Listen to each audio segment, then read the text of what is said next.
Ito sequence na. Ito pong video na to, papakita ko lang. Kilala niyo po ba yan? Oo. I-play natin. Mas maganda. Ano ba ang English sa bobo? Damn! You idiot! Wala kayong chat GPT dyan Ano ba ang English sa bobo? Sus, kunwari pa kayo wala kayong chat GPT dyan kunwari pa kayo lahat na wala kayong chat GPT. Si Sarah yan. Si Sarah, bobo. Paano kung magiging presidente yan? Walang kaalam-alam. At saka kahit kahit simpleng bagay, kinakailangan pa niyang magbasa.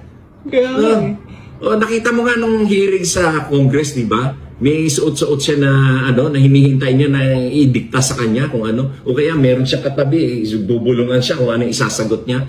Meron ba gusto mag-presidente ng ganyan? Abay, kahiya-hiyayan ganyan. handa na nga daw po siya Handa siya mga Pilipino, hindi ka natahandang tanggapin. Matapos madiskubre yung iyong pag-uugali at iyong kakayahan ng iyong utak. Dahil mababaw.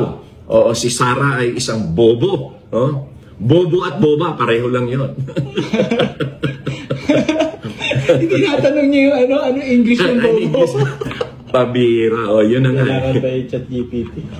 Kailangan pa yung chat GPT. Thank you, Secretary. Okay. Maraming salamat din. Maraming